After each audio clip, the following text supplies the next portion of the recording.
Hola Leonardo, buenos días. Hola. Hola Carolina, ¿me escuchas bien?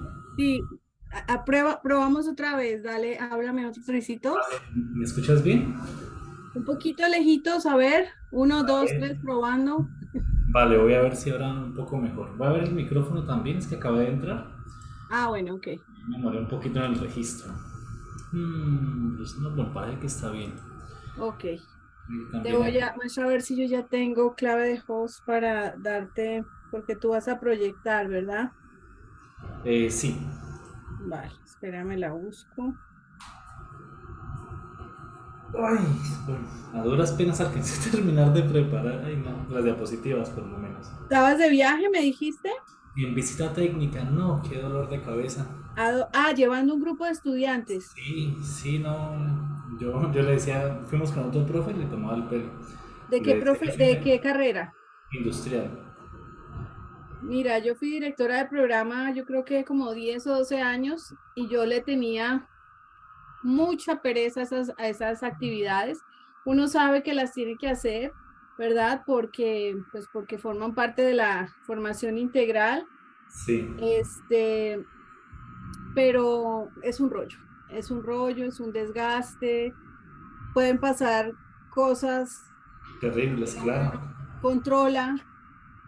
Mm. No, y no hablemos de decisiones de los muchachos, hablemos de que alguien se enferme, que come algo que no es, que le pica una abeja y es alérgico, bueno. ¿Y Sí, cuántos niños llevaste? eran 35, un grupo grande. Es que iba otro profesor, Fabio Sí, Leonardo se llama, y yo Javier quería acompañarlo. Leonardo. Fabio Leonardo. Fabio Y Leonardo. yo quería acompañarlo, entonces me da mucha risa porque me preguntaron si yo quería ir y yo decía, no, la verdad, Fabio, yo no quería ir. Sí, Entonces me miró y dice, lo que pasa es que solo con 35 es muy duro, o sea, yo vengo más a acompañar. Y aún así uy, tengo todavía ojeras, porque en el viaje yo no dormí, era solo un conductor, entonces en la noche nosotros así pasando en vela, que no se claro. vaya a dormir el conductor, luego era de 6 de la mañana a 10 de la noche casi mientras desayunaban, que no se quede nadie en el bus, que vamos Sí, al hotel, pero ay, alguien se perdió, no, está comprando un helado, y uno así, sí, sí, total. y yo le decía, Entonces, como "Mayores de edad, que, no voy, es- por lo menos son mayores de edad, uy, no, terrible, bueno, eso es otro. Ahí ya está entrando alguien. sí, Ángela, Ya me voy a mutear un momentico para hacerlo del host. Ya te doy host. vale, de acuerdo, hola Ángela, bienvenida, Adriana, bienvenida, Diana,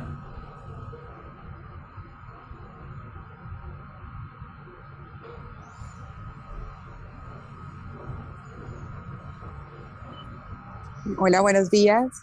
¿qué tal? Muy buen día, ¿cómo están? Hola, buenos Bien, días. gracias. Bueno, me alegra. Ya en breve comenzamos. Estamos terminando acá unos temas logísticos y ya próximamente pues arrancamos. Esperemos que lleguen, se conecten un poco más de personas. Si les parece, tipo 10 y 5 también para no robarles mucho tiempo. ¿De Sí, listo, acuerdo? perfecto. Muchas gracias. Sí. Muchas gracias, sí.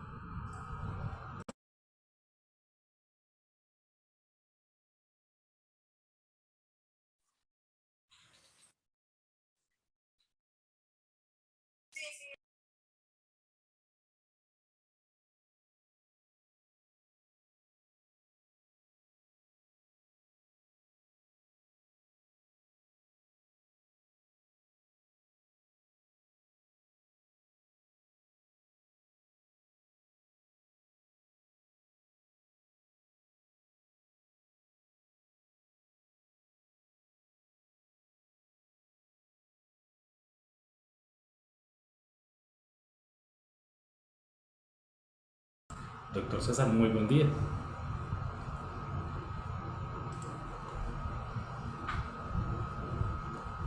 Profesor Leonardo, muy buenos días, ¿cómo está? Estimado Jader, muy buen día. Bueno, muchas gracias por su apoyo. Ya estamos aquí conectándonos todos. El jefe no sé si logre conectarse, que está un poco ocupadito, Si por el pero login. bueno, no, es que esa es la cuenta, esa es la cuenta de él con la que accedemos y tenemos la sala, pero no es él. Ok, de acuerdo. Ya tienes cojos, Leonardo, por Sí, favor verifica ya me y aparece. escucha el audio que te envía tu WhatsApp, por favor. Ya lo escucho, permíteme un momento.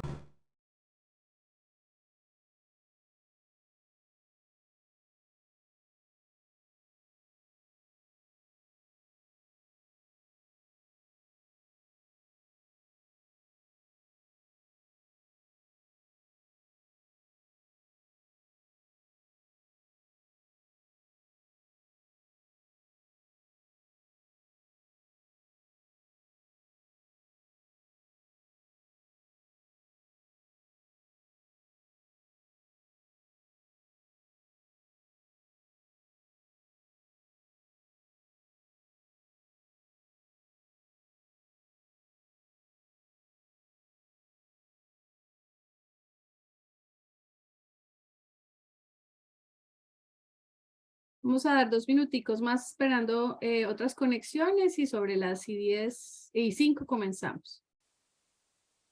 ¿Ya te funcionó el proyectar? ¿Ya lo pruebo?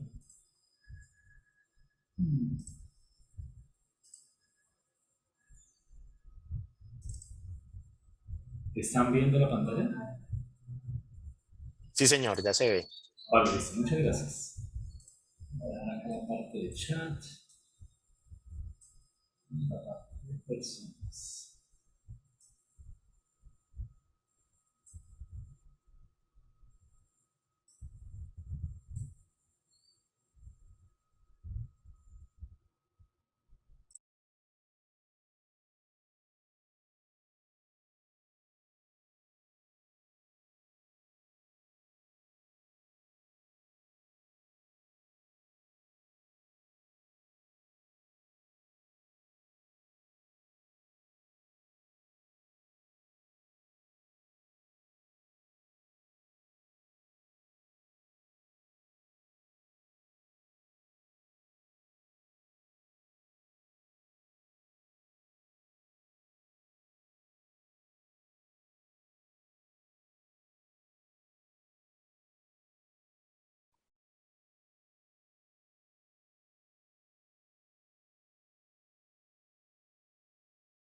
Bueno, muy bien, muy buenos días para todos y para todas. Muchas gracias por atender esta invitación desde la Dirección de Investigaciones dentro de su estrategia denominada Investigando Ando. Investigando Ando es una estrategia de la Dirección de Investigaciones que tiene como fin generar capacidades en los investigadores, sean docentes o estudiantes, para eh, desarrollar proyectos, proyectar el relevo generacional, mejorar la clasificación de investigadores y grupos, y para tal fin, Investigando Ando está estructurado en unas rutas. Estas rutas, que son 6, tienen diferentes enfoques de acuerdo con las temáticas, y dentro de esas 6 rutas, hoy tenemos una charla muy interesante de la ruta investigativa, que como demarca su objetivo es generar esas capacidades para analizar situaciones del entorno y poder identificar oportunidades para mejorar la calidad de vida de las áreas a impactar a partir de la formulación de proyectos. Y en ese orden de ideas, entonces hoy contamos con un invitado muy especial que se llama Leonardo Talero, que ya nos está acompañando aquí en la sala y de quien me voy a permitir leer un pequeño perfil. El profesor Leonardo Talero es ingeniero industrial, también es magíster en ingeniería industrial y es candidato a doctor en este momento. Está vinculado a la Facultad de Ingenierías y además de todas las cátedras y responsabilidades que tiene en esta facultad, es parte del comité editorial de la Revista Colombiana de Computación y miembro del Comité de Ética de la UNAM. Y en ese orden de ideas, con toda su experiencia y su bagaje en estas diferentes actividades, hoy nos ha preparado una charla que reúne todos esos, digamos, lecciones aprendidas para garantizar la formulación de propuestas que sean elegibles de financiación. Entonces, sin más preámbulo, le doy la palabra al ingeniero Leonardo Talero, a quien de antemano le agradecemos su generosidad por participar en este espacio. Adelante.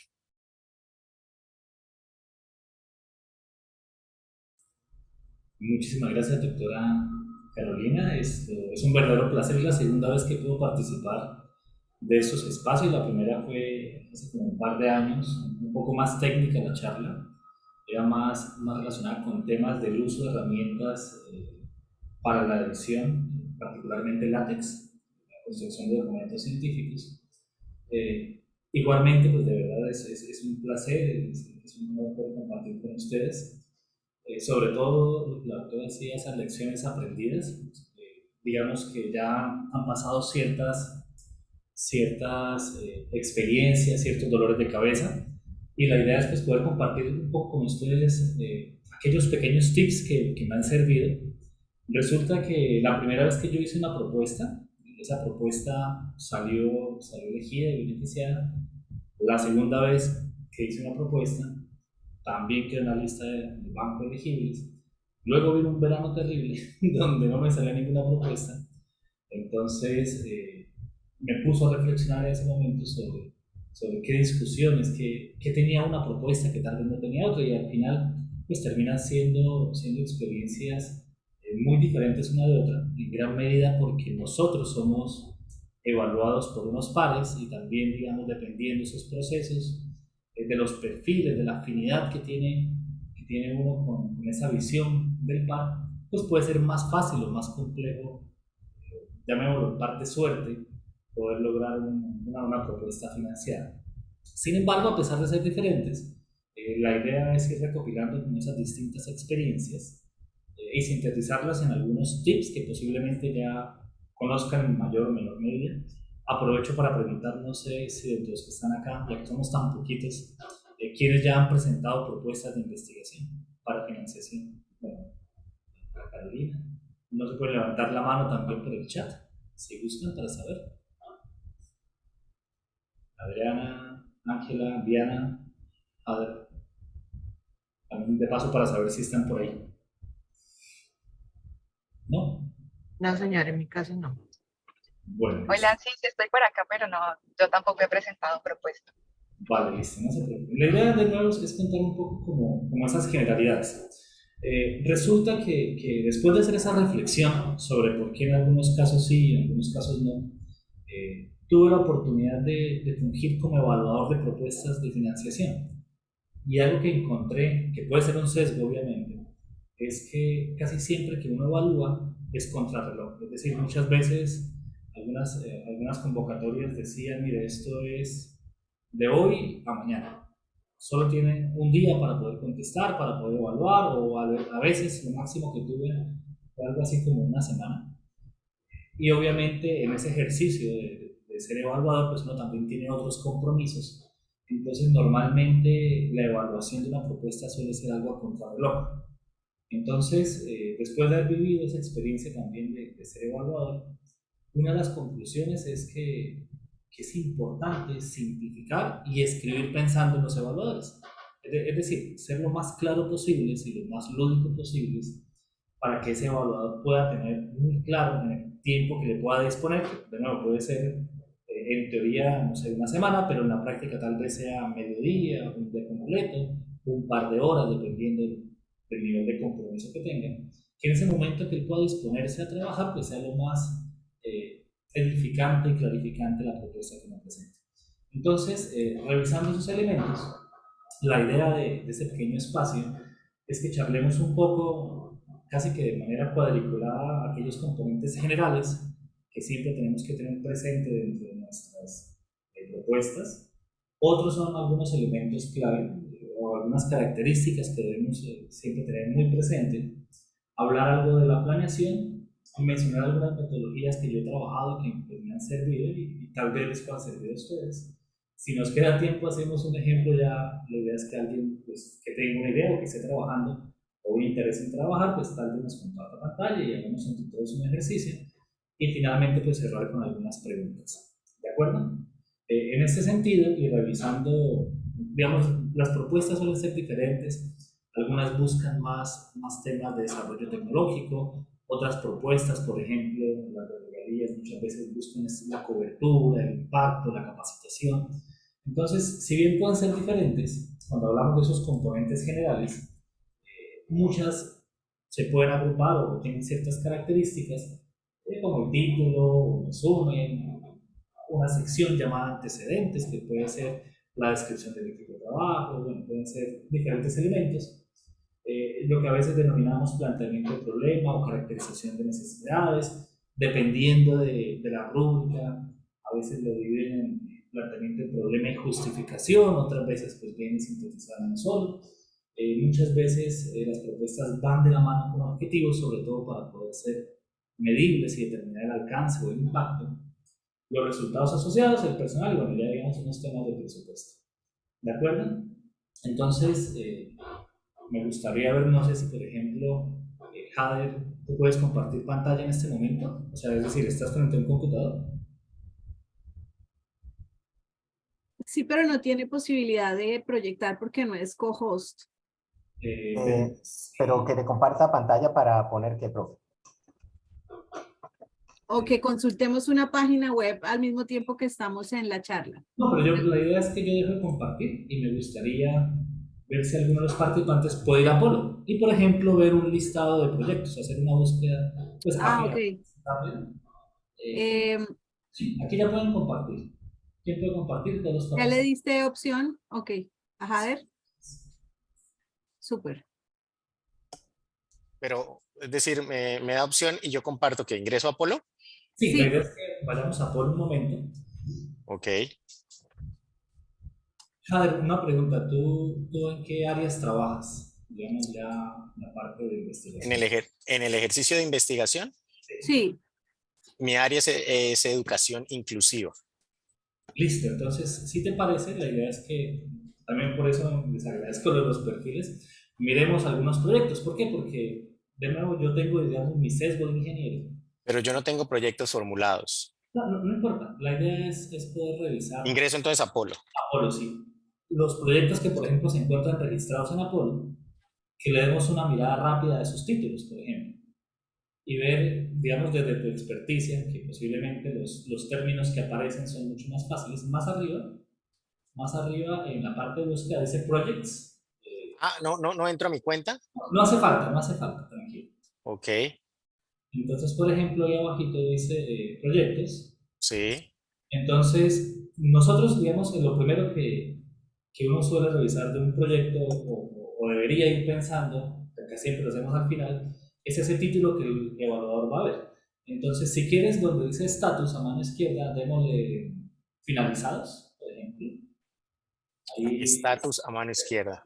Status finish, más abajito. Ese. ¿De acuerdo? Y si quieres, es más abajo que podemos filtrar por tema de áreas de conocimiento. Si quieres, miremos en Show All, a ver si aparece la parte de educación.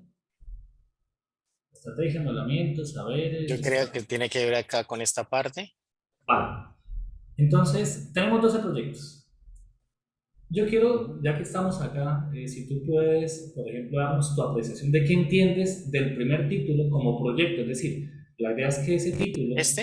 Sí, demarque el alcance o la metodología o ciertos elementos claves del proyecto. Entonces, por ejemplo, fortalecimiento de habilidades cognitivas de niños de 4 a 6 años a través de la educación ambiental y la lúdica.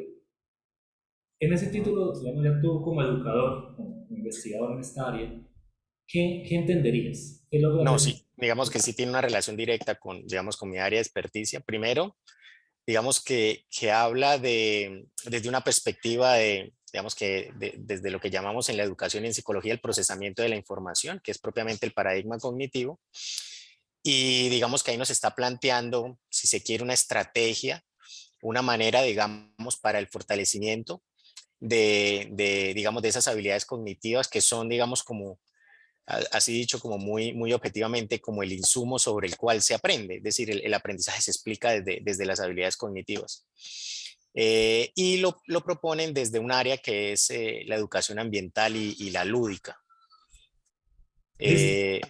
Sí, digamos Me que gustaría lo resaltar habla algo. desde... Señor. Me gustaría resaltar algo. Por ejemplo, acá estamos hablando de niños de 4 a 6 años, ¿cierto?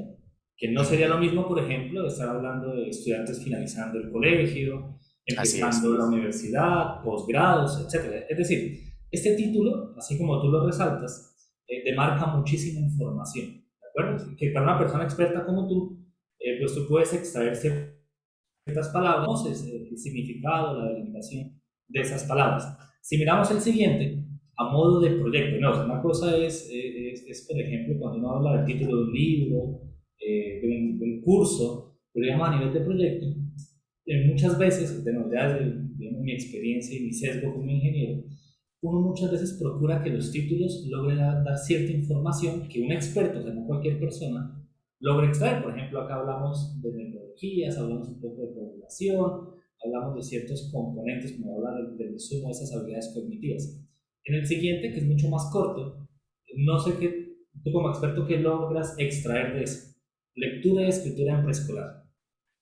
Sí, evidentemente es mucho más, como usted lo dice, y en comparación pues al anterior, mucho más amplio, es decir, no nos delimita población, por ejemplo, no nos delimita el qué, es decir, qué se quiere hacer.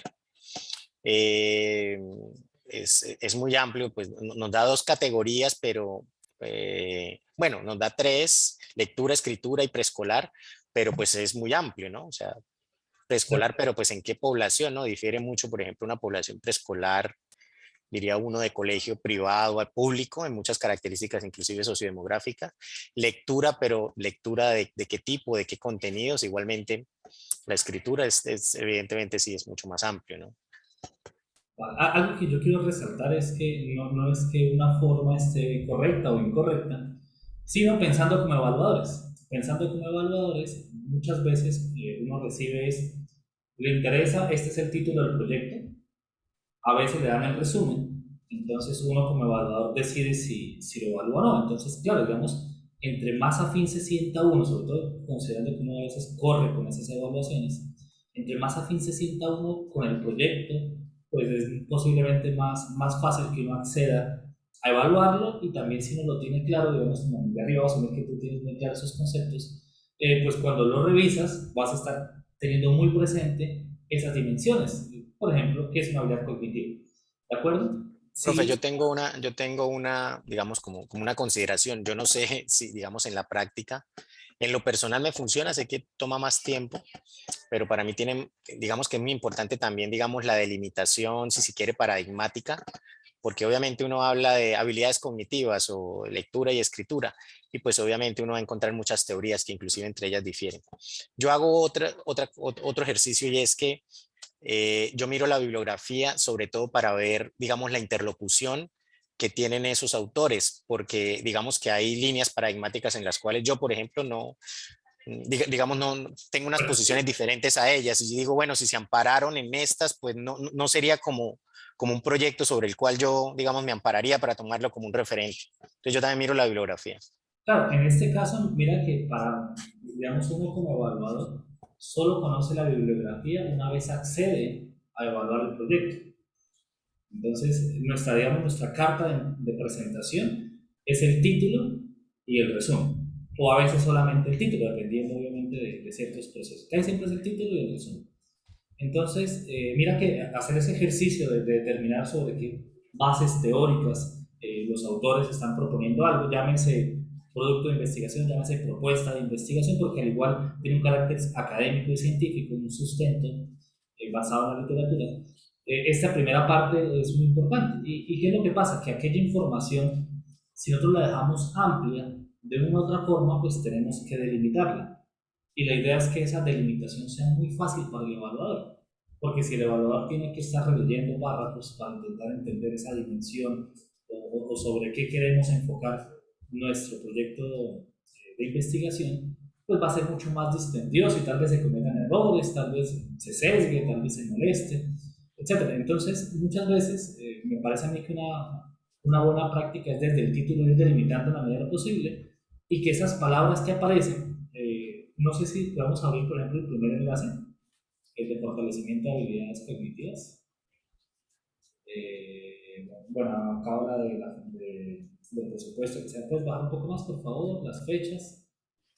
Bueno, si tuviéramos acceso al resumen, uno esperaría que en ese resumen encontráramos esos mismos términos claves o dimensiones que tú mencionabas y que sea muy coherente, ¿cierto?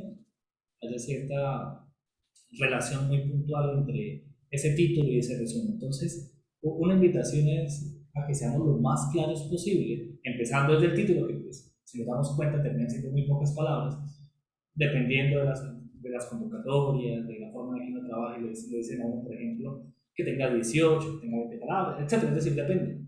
Pero la idea es que seamos lo más claros posibles, porque de ahí en adelante, por ejemplo, si tú empezaras a leer este proyecto, yo creería que te vas enfocando en esas unidades que tú dices, bueno, los niños, qué habilidades cognitivas, dónde aparece educación ambiental, dónde aparece la lúdica, y sobre eso pues vas a ir cuestionando el cumplimiento, la calidad, el alcance, los impactos y demás, ¿de acuerdo? Entonces, ya voy a volver a compartir pantalla. Muchísimas gracias aquí por acompañarme.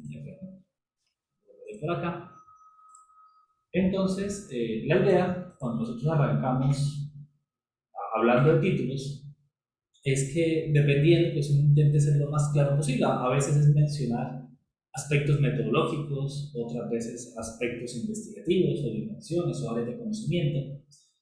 Y esos delimitadores, perdón, esas áreas, pues suelen ser digamos, de vital importancia desde el punto de vista investigativo, y a veces los títulos suelen ir acompañados de ciertas palabras que pueden ser como, llamémoslo, elementos que llaman la atención o elementos que resaltan el enfoque. Entonces, por ejemplo, hace un momento, en el título que vimos sobre la parte de aspectos cognitivos, si existiera la palabra evaluación, si existiera la palabra incremento, si existiera la palabra esto no se prueba, etcétera. Es decir, pueden haber ciertos verbos, ciertas palabras que no solamente delimitan más la propuesta, sino que pueden ser llamativos. Entonces, por ejemplo, desde ingeniería, me gusta resaltar que suelen haber ciertas tendencias.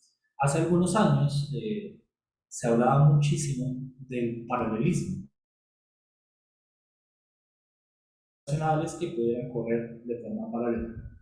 Después empezó a surgir muchísimo el término Big Data. Entonces, en el marco del Big Data, paradigma de Big Data, últimamente ha sonado bastante el tema de aprendizaje automático, de Machine Learning, e inclusive uno puede encontrar que ya hay otra pequeña tendencia que se habla de la computación cuántica. El tema es que si en computación cuántica yo no tengo un computador cuántico, podría estarlo simulando de forma paralela, y técnicamente todas esas dimensiones o esas tendencias que les comento matemáticamente pueden ser afines desde cierto punto de vista. Entonces, dependiendo del contexto, dependiendo de la época, se han dado ciertas palabras que llaman la atención, ¿de acuerdo? Entonces, a veces esas palabras, no, digamos, sin querer sonar a que uno hace trampa, ni mucho menos, pueden llamar la atención y resaltar el tema del proyecto. Por ejemplo, en mi caso, yo trabajo en mi tesis doctoral, entonces es sobre optimización productiva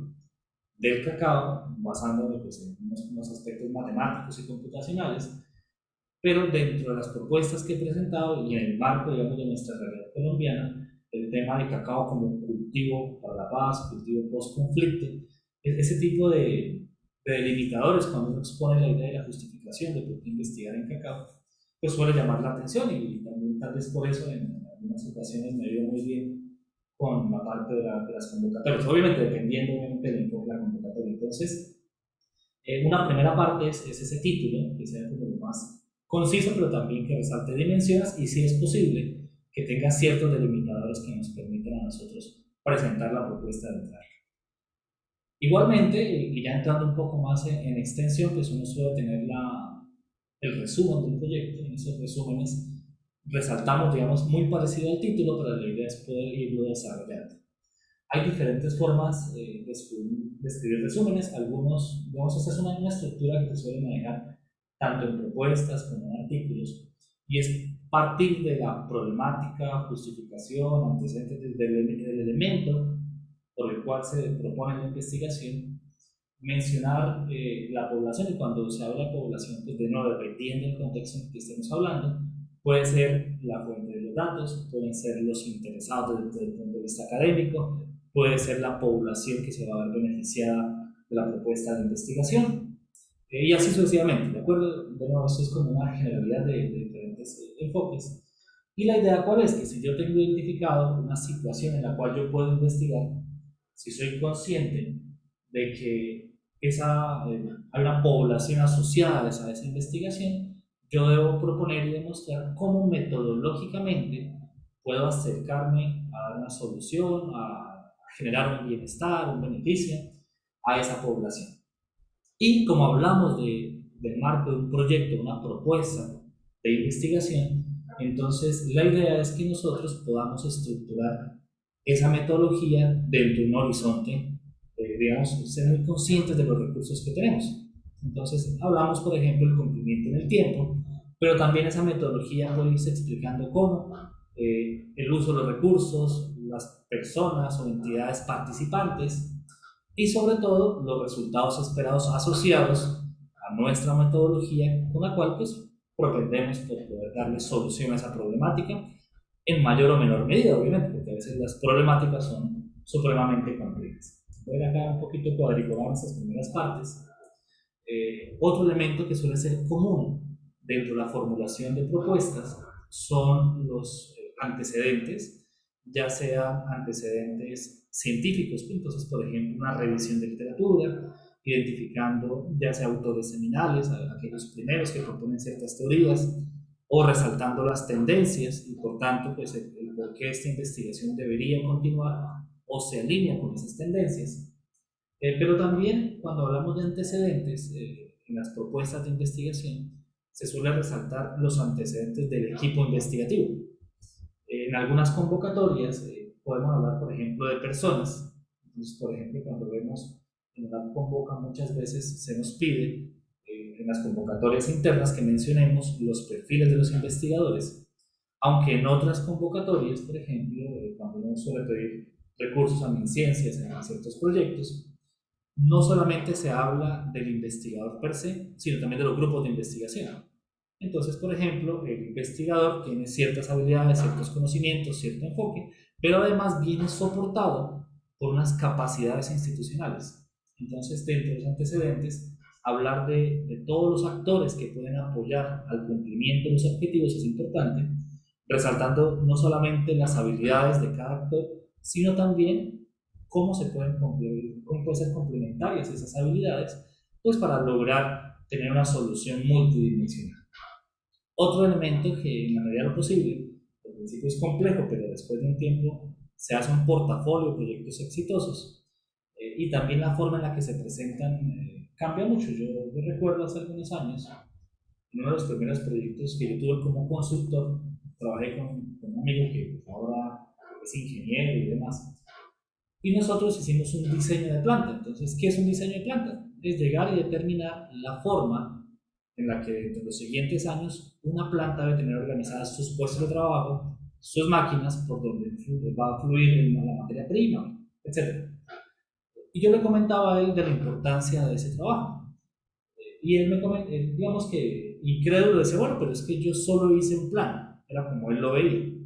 Yo solo hice un plan en el cual, pues, como ingeniero, determiné ciertas áreas, ciertos espacios, ciertas ubicaciones, no más. Entonces le decía, mira, mi estimado David, aquello que hiciste implica que una empresa comprometió todos sus activos y una decisión de cómo va, en una planta creo que de 5.000 millones de pesos, cómo va a tomar decisiones estratégicas durante los próximos 10 años basadas en pues, el modelo que tú le dices, que se llama un plan. Entonces, cuando se habla de proyectos exitosos, no solamente sería mencionar los trabajos que se han hecho, sino esos contextos asociados al trabajo. Por ejemplo, cuántas han sido las personas beneficiadas por los proyectos que hemos hecho, o por ejemplo, cuánto es la cantidad de montos que un grupo de investigación ha manejado en proyectos, o el número de productos científicos derivados de los proyectos, etcétera. Es decir,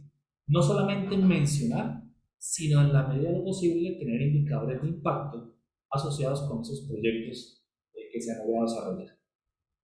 Y digamos que cuando se menciona esa parte de presupuestos, productos, población, pues es más o menos resaltar eso. No sé si por lo pronto surge alguna duda, algún comentario, algo que quieren decir, si estoy hablando muy rápido, muy lento, muy bajito.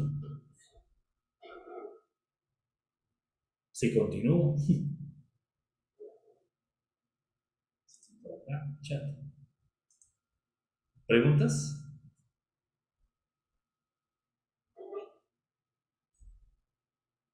No, señor. Vale, listo, gracias. Entonces, continuando y de forma muy paralela, hemos hablado de antecedentes y pues los antecedentes lo que nos dan son líneas bases, ¿cierto? Ya sean líneas bases de capacidades, como mencioné anteriormente, pero también dentro de las propuestas es importante resaltar esas líneas o esas necesidades que ya han sido identificadas. Y por ejemplo, un ejercicio que me gustaría también, no sé si alguien pueda compartir pantalla, es de qué fuentes o a veces qué indicadores nos pueden dar soporte para esa justificación, ese planteamiento del problema. Más adelante vamos a ver, o les voy a mencionar dos estrategias que me han servido, pero por lo pronto me gustaría invitar, no sé si por ejemplo Juan o Ángela, ya que es un momento, me contestó, pueda compartir un momento pantalla para un pequeño ejercicio.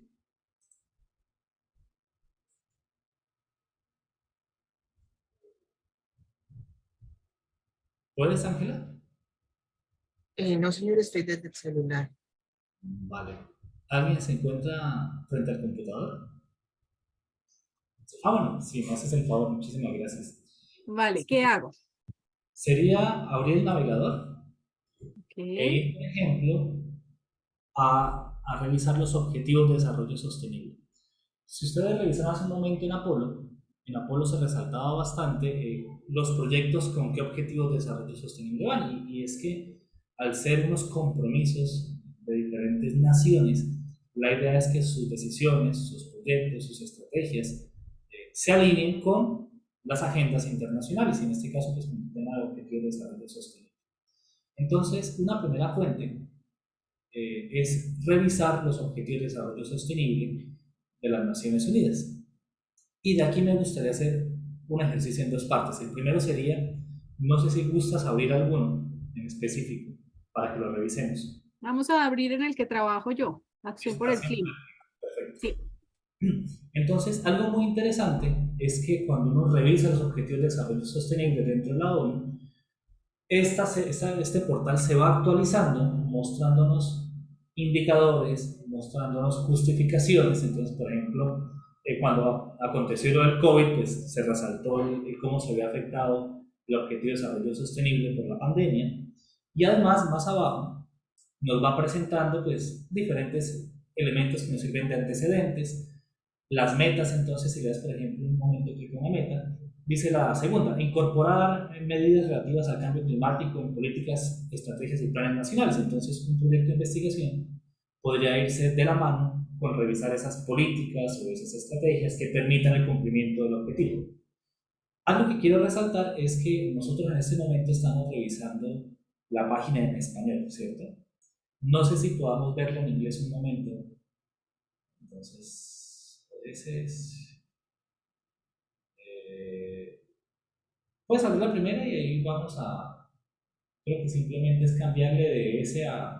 Borrámoslo por favor todo y coloquémoslo en vez de ES, EN me parece. Y borrar lo que sea. Así.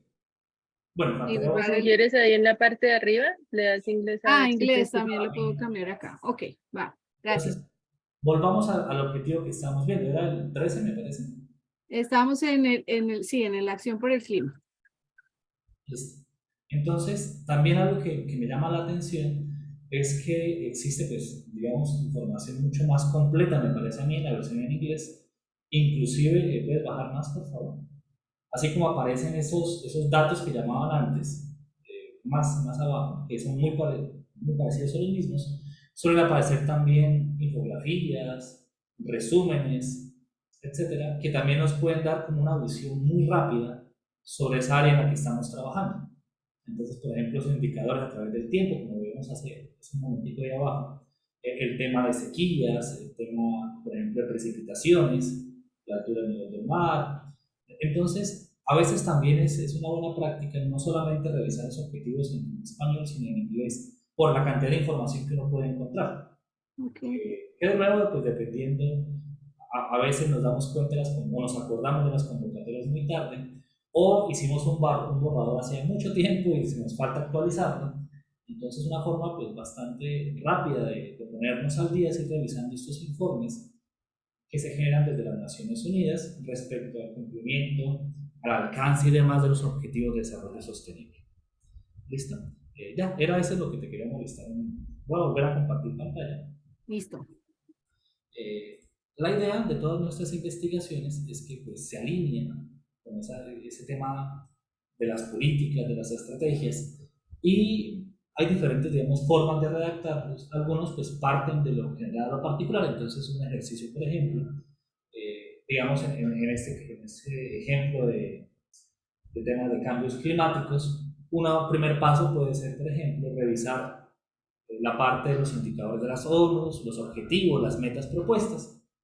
Un siguiente paso sería, por ejemplo, si vamos a hacer una investigación dentro de Colombia, ir al Plan de Desarrollo Nacional, a los archivos COMPES y ver cuáles son esos indicadores, esas propuestas. A modo de ejemplo, una de las razones por las que también terminé trabajando en Cacao era que pues, ya había tenido una cercanía hacia el modelamiento matemático y la optimización agrícola, y cuando salió la convocatoria, con la cual logré pues, financiar mi doctorado, uno de los elementos que hablaba era que se alineara con ciertos focos de investigación en Santander. Yo revisé los focos y encontré que un foco afín a mis habilidades y afín a mi campo de estudio era el tema de cacao. Entonces, pues, de una vez supe que la gobernación estaba interesada en investigar puntualmente en cacao. Entonces, también es importante revisar los planes de desarrollo, los diferentes documentos, tanto sectoriales como institucionales, que nos permitan a nosotros decantar y ver si definitivamente la idea que tenemos de investigación se ajusta sin ninguna modificación, o dado el caso, tal vez tengamos que hacer ciertas pequeñas modificaciones de enfoque, de alcance, de metodología, de población, etcétera, que nos permitan lograr tener, digamos, una mejor estrategia alineada con las mismas decisiones, políticas y estrategias de las diferentes instituciones que nos pueden dar esos dineros para investigar. ¿De acuerdo? Entonces también los informes de los sectores, por ejemplo, si hablamos de competitividad, hay diferentes análisis que uno puede encontrar, también páginas como por ejemplo las cámaras de comercio, hay observatorios, por ejemplo a nivel de salud. En Santander estaba el observatorio, bueno, no sé si todavía este observatorio de salud pública. Entonces esas bases de datos o esas fuentes de información nos permitan delimitar y también suelen tener ejercicios prospectivos de metas que nos van a servir para delimitar el alcance. ¿Listo? Otro tema es que una vez yo sé o he logrado delimitar la investigación que quiero proponer, una práctica es hacer un compromiso basado en objetivos. ¿Y por qué en objetivos? Porque cuando yo tengo objetivos, la idea es poder determinar si una vez finalizado el proyecto he logrado cumplir. Y asociado a cada objetivo suele estar un tema de cómo ese objetivo impactó, es decir, un entregable, un análisis de cumplimiento y demás. Aquí yo pues, he trabajado con estas dos estrategias, particularmente me suele gustar más la primera. Muchas veces a nivel de proyectos internos he encontrado que se suele buscar más la segunda, y si quieren arranquemos por la segunda. Entonces no sé si alguien tiene por ahí a la mano un objetivo. Voy a buscar si les parece un objetivo rápidamente.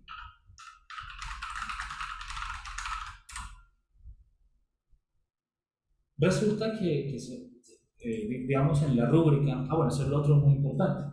Normalmente todas las convocatorias van acompañadas de ciertas rúbricas y a veces las rúbricas son muy específicas.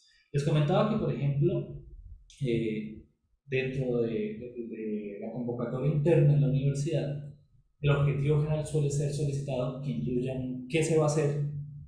Entonces, por ejemplo, queremos disminuir el consumo de agua en la universidad. ¿Cómo se va a hacer? Entonces, puede ser a partir de colocar unos sistemas de medición de consumo que sean eficientes y que ahorren el agua. ¿Para qué? Entonces, digamos, acá podemos colocar ese indicador de las Naciones Unidas para, por ejemplo, disminuir en tanto por ciento el valor que se está pagando, la cantidad de agua consumida y demás.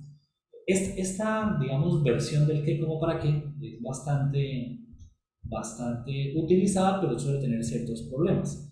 Y es que si nosotros, por ejemplo, estamos buscando financiación internacional y, por ejemplo, trabajamos en otro idioma, no se suelen trabajar ese qué, cómo y para qué, ya que los objetivos suelen terminar pareciendo unos párrafos. A veces pueden ser 4 líneas describiendo qué se quiere hacer. Y muchas veces lo que uno encuentra, sobre todo en inglés, es trabajar con una metodología que llamamos objetivos SMART. No sé si los habrán escuchado. Voy a compartir un momento.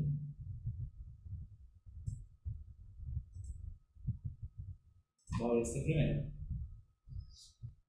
Al final de cuentas, lo importante del objetivo es que yo pueda medir su cumplimiento de una u otra forma.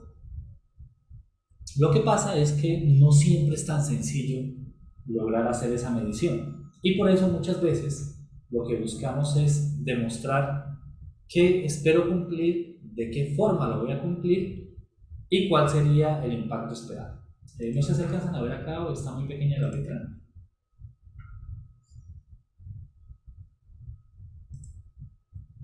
Entonces, esa misma idea que les comentaba hace un momento, voy a tomarla por acá y voy a hacer aquí un pequeño ejercicio.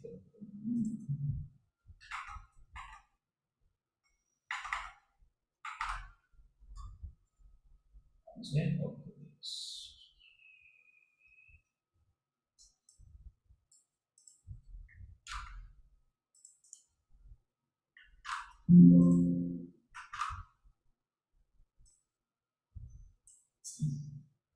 entonces, vamos a revisar ese mismo objetivo desde dos puntos de vista. El primero con el qué, cómo y para qué. Entonces, de nuevo, ese es un borrador, así que puede ser sujeto a muchas mejoras. Voy a decir que yo lo que quiero es aumentar, o perdón, disminuir el consumo de agua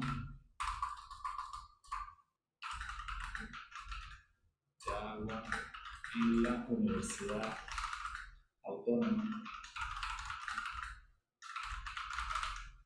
de Bucaramanga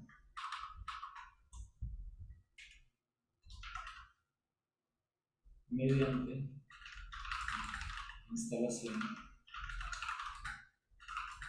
la instalación de filtros inteligentes.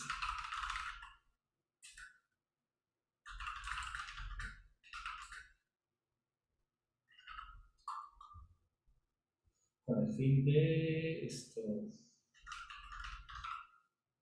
disminuir voy a poner acá, inventar un número 15% el uso de aguas potables. Voy a inventarme acá este objetivo.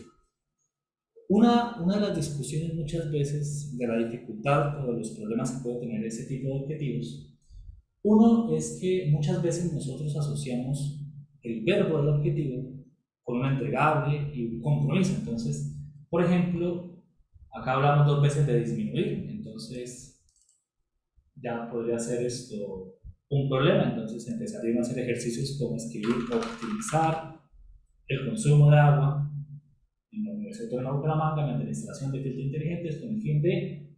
Entonces, otra vez deberíamos reescribir esto un poquito. inteligentes para la disminución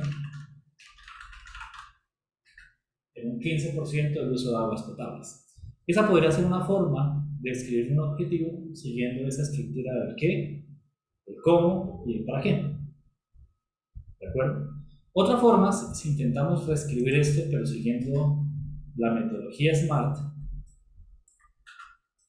podría ser entonces, vamos a ser específicos, vamos a disminuir en 15% el consumo, el uso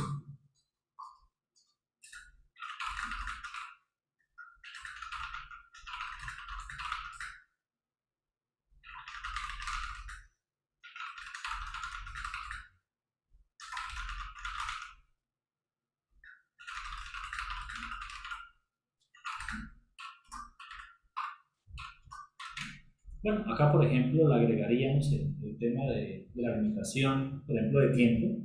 ¿Es alcanzable? Hablamos de un porcentaje que debería ser en teoría alcanzable. Obviamente eso también depende de nuestro conocimiento sobre el caso. Es medible, estamos hablando de la medición de consumo de agua. Es específico, estamos hablando, sí, veo una mano levantada. Yo, Leonardo, que si me das autorización de compartir un link donde se explica también con un videito muy chévere que yo uso en mis clases, los objetivos SMART, si Claro te que sí, parece. claro que sí. Listo, ya lo comparto. Sí, ya lo comparto. Gracias. Igualmente, ustedes, todos los que gusten, si tienen información, porque la idea de nuevo esto es más que una charla, yo lo veo como un compartir. Yo acá tengo una especie de catarsis hablando de lo que me ha servido y lo que me ha dado dolor de cabeza, pero todo es bienvenido, ¿de acuerdo? Listo, ya lo compartí. Sí, porque esa es una de las partes más sensibles en la formulación, porque a veces uno se pone como muy aspiracional y si no logra aterrizarlo, entonces hay luego una gran probabilidad de frustración porque se establecieron cosas que por la temporalidad, por ejemplo, no se alcanzan. Exacto. Por ejemplo, uno también de los dolores de cabeza, sobre todo cuando uno piensa en los evaluadores. A mí me ha pasado que la mayoría de los evaluadores que yo he tenido son más de este enfoque. Que no es que esté mal, sino el tema es cuando uno no se alineó con ese enfoque. Y una de las discusiones, por ejemplo, no, eso no es un verbo, es una actividad. Entonces vuelve uno a cuestionarse hasta qué punto algo es un verbo objetivo, perdón, no es un objetivo, una actividad. ¿En qué momento es un objetivo? ¿En qué momento es una actividad? Obviamente acá hablamos de que ese objetivo debe estar compuesto por digamos, un sustento metodológico, llámese actividades, que me permitan el cumplimiento. Muchas veces nos sesgamos, a veces es por el verbo, por la redacción, pero al final, digamos, dependiendo del paradigma con el que uno trabaje, pues puede ser mucho más corto. A mí me pasó en el doctorado, durante la etapa de formulación de la propuesta de investigación, que al principio era en español y pues yo venía trabajando con mis párrafos así supremamente detallados. Después pues pasamos al tema o la invitación a trabajar en inglés y empecé a realizar disertaciones y encontré que en las disertaciones de mi campo no se suelen colocar objetivos, o sea, ni objetivos específicos. Muchas veces dentro de ese planteamiento del problema dicen esta investigación propende por mejorar tal cosa y ya, no entran en tanto detalle, de nuevo son estructuras y por eso digamos también es tan complejo, porque cada convocatoria atiende a ciertas estructuras que pueden ser parecidas pero no necesariamente iguales, y una de las claves es leer con mucha calma, hacer listas de chequeo, no más adelante de lo que charla, para ver efectivamente qué me están pidiendo y cómo me lo están pidiendo.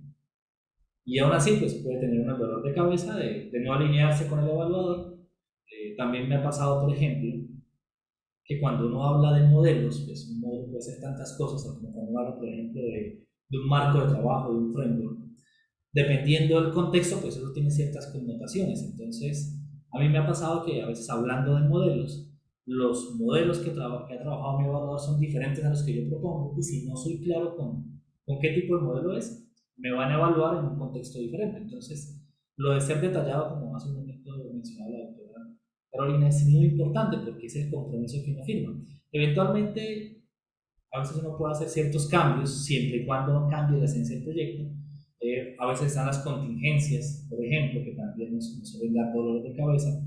A veces uno no prefiere no comprometerse con indicadores tan puntuales y tal vez por eso nos vamos a objetivos un poco más generales. ¿De acuerdo? Como estoy rayando la página 3.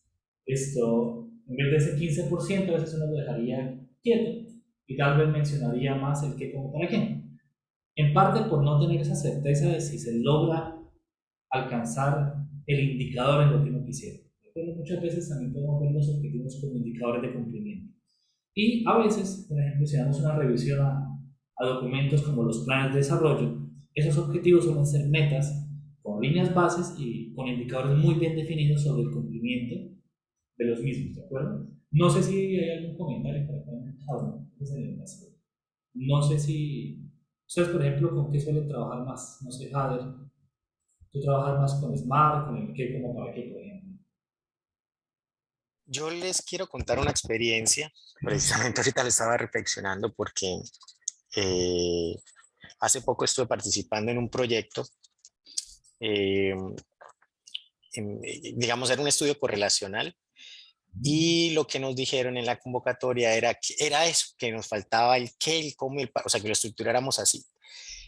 Y digamos que yo soy, o sea, es decir, me formé con la metodología clásica de Roberto Hernández Sampieri y uno nunca encuentra esa estructura. Es decir, esa del qué, el cómo, el para qué. Yo, por ejemplo, en educación, la asocia mucho a la formulación de competencias, cuando uno hace una ficha, sí, una planeación. Y yo tenía, digamos, un conflicto con eso porque yo decía, es que si yo me anticipo al cómo, sobre todo al cómo, pues le estoy quitando el lugar a la metodología, porque eso está en la metodología. O sea, ahí está clarísimo, mucho más detallado el cómo, para qué lo tengo que anticipar en el objetivo. Yo tengo esa posición. Ahora, es decir, no, se puede hacer, por supuesto, pero la pregunta mía siempre es, ¿para qué poner el cómo en el objetivo si está detallado en la metodología? ¿Sí? Yo lo veo como paradigma, sinceramente. Y el problema, yo creo que es cuando no se es claro en la convocatoria. Es decir, si en la convocatoria decía los objetivos deben tener un qué, cómo, para qué, pues uno se muerde la lengua, hace las paces y dice, bueno, tocará, ¿de acuerdo? Y ya, yo siento que el Sí. dolor de cabeza es cuando no hay una regla definida. Entonces ya entramos en la suerte del evaluador. Si el evaluador pues ha trabajado diferentes paradigmas de formulación, pues posiblemente diga, ah, es coherente, es conciso, es alcanzable, muy bien. Si tiene un paradigma, digamos, no, a mí me gusta, si no tiene un número, no le creo. Puede estar ese paradigma también. De A hecho, mí, pero a mí, a mí aún no me convence porque es que con el simple objetivo, digamos que el alcance con el simple objetivo es difícil porque, digamos, la metodología exige establecer tres elementos, lo que uno llama la triple restricción: tiempo, alcance, tiempo y costo. sí. Entonces, el objetivo me va a decir, por ejemplo, ese objetivo puntual era, lo voy a leer porque lo tenía acá, establecer la relación entre la variable factor dominio del entorno asociado al bienestar psicológico y el nivel de estrés académicos en estudiantes inscritos a programas de formación virtual de una institución de educación superior de la ciudad de Bucaramanga mediante la aplicación de instrumentos de la escala de estrés percibido y la escala de bienestar psicológico. Digamos que ahí lo que decía el evaluador era, le faltó decir qué tipo de, en términos del alcance, si era correlacional, si era exploratorio, descriptivo. Y yo, pues sí, eso está en la metodología. No, O sea, y no si yo lo voy, solo, imagine cómo queda el objetivo, queda larguísimo. exacto. Y no No, solo eso, sino, por ejemplo, tú dices la relación. Correlacional es una sola forma de relación, puede haber otros tipos de relaciones. Pueden haber ujú, concurrencias, pueden haber ujú, relaciones no lineales. ujú. Entonces, lo que tú comentas, tal vez, o sea, uno se anticipa si tiene muy claro, y eso, por ejemplo, tal vez, no sé, en cosas como ingeniería es más fácil, ¿cierto? Porque uno dice, este es un sistema programado de cierta forma y tal vez es más sencillo decir, sí, Carolina, estoy con la mano en la cámara ya. Eh, estoy de acuerdo con lo que acaban de decir y en el sentido de que no es necesario llegar a un nivel de detalle tan ¿cierto? Tan definido en el objetivo general. De hecho, el que tú leíste, Har, me parece que está larguísimo. Yo no detallaría los tipos de instrumentos, porque ahí sí podrías estar validando tu premisa de que te estás anticipando. Luego, No, es que posiblemente se cambie el instrumento. Es que así tocó hacerlo. Yo no estoy de acuerdo con ese objetivo tampoco. Correcto. O sea, así tocó hacerlo porque piden ese nivel de detalle y no me parece porque, pues, digamos, está el apartado de la metodología para hacerlo. Claro. Y entonces eso sí que condiciona y hace válido lo que tú decías de anticipar el proceso de investigación, porque tú cuando dices específicamente qué instrumentos y de qué manera vas a aplicar los instrumentos y de qué forma quieres encontrar la correlación, pues ya estás dando por sentado cosas que ni siquiera pueden contrastarse porque el trabajo de campo no ha llegado. Entonces, sí, hay que buscar como el justo equilibrio entre la metodología clásica de Sampieri, donde te dices qué quieres hacer, cómo crees que lo vas a hacer y para qué y cuándo lo vas a hacer, con un poco la metodología SMART que aterriza mucho más sobre todo el cómo y el cuándo, porque la SMART aunque bien el específico la S de específico hace referencia al qué, si hacemos el comparativo entre Sampieri y el clásico y lo que más me ayuda este enfoque es digamos, a afinar el qué y el cuándo, pero sin necesidad de anticiparse. Gracias. De hecho, no, muchísimas gracias. Sí, si se dan cuenta, haciendo el paralelo, en el SMART no se ve el cómo, ¿cierto? ¿Por qué? Porque, pues, digamos, yo tengo un mantra que me repito cada vez que me salen canas y es, la investigación no es lineal. Es decir, una cosa es lo que uno prepara, organiza, que siempre es importante, y otro ya es el día a día. Y sobre todo cuando uno no controla muchas variables, o sea, cuando son equipos de trabajo, cuando uno depende de información de terceros, etc., es mucho más complejo. Y en esa parte le mencionaba hace un momento la importancia de ese antecedentes, que ya puede ser una revisión de literatura, puede ser dentro de ese marco referencial, uno decir, bueno, ¿de qué forma yo puedo hacer un análisis de relación entre variables? Bueno, está tal metodología, está tal otra, que dependen de estas variables o de estas aproximaciones o de esta forma de obtener los datos, y al final pues uno no colocaría eso en el objetivo, sino en la metodología. Uno diría, bueno, conseguir la información, dependiendo de la información se selecciona esa digamos, unidad de análisis, esa metodología de análisis, etcétera, ¿de acuerdo? Pero sí, yo también estoy de acuerdo que hay que ser muy claro en la metodología, en los antecedentes también, pues para no repetir tanto, ¿no? Porque un documento solemos tener restricción de palabras, y si empezamos a lo que dijimos en los antecedentes, decirlo en la metodología, pues bueno, ahí vamos perdiendo, digamos, espacio para explicar otras cosas. Pero sí, también créeme que he tenido que hacer las paces con ese qué, como para qué, sobre todo cuando se presupone que uno es el que está equivocado, porque pues de nuevo son metodologías. Así como les comento lo de los números, hay personas que le encanta ver números en los objetivos porque no asumen que el cuantificable o el alcanzable sea de otra forma. Entonces, lo duro es cuando no es claro eso, y sobre todo en convocatorias muy amplias, es donde yo siento que uno tiene, digamos, más cosas al azar, porque pues, dependiendo del tipo de evaluador, pues va a ser un enfoque diferente. Entonces, esa cohesión dentro de las secciones suele ser muy, muy importante para blindarnos ante uno de esos posibles sesgos, llamémoslo así, o esos paradigmas. ¿De acuerdo? Gracias por la participación. Bueno, y lo que hablamos de metodología, la metodología obviamente lo que buscamos es resaltar ese cumplimiento, o sea, cómo definitivamente tenemos el conocimiento y las herramientas, o tenemos ya visualizadas las herramientas, así no las teníamos en este momento. Tal vez por eso pues pedimos fondos, ¿cierto? Para lograr el cumplimiento de los diferentes objetivos.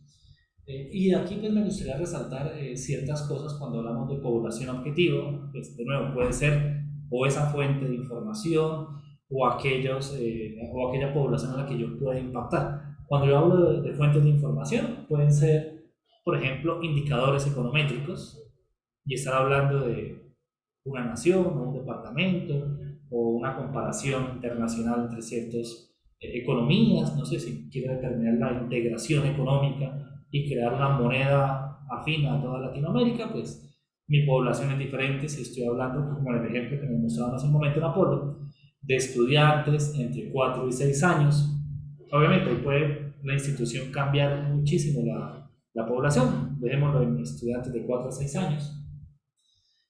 ¿Me interesa a mí hacer inferencia o no me interesa hacer inferencia? Algo que también he visto bastante es que muchas veces nos preocupamos por decir si la metodología es cualitativa, si es cuantitativa, si es mixta, y más allá de eso, digamos, lo interesante sería determinar si lo que yo estoy proponiendo logra cumplir el objetivo. Porque al final de cuentas, si decimos mixto, pero pues es un componente cuantitativo, alguien podría decir, no, eso es cuantitativo, y terminar en discusiones así como el qué, cómo y para qué. Discusiones muchas veces más de enfoques y no tanto de la calidad del trabajo presentado.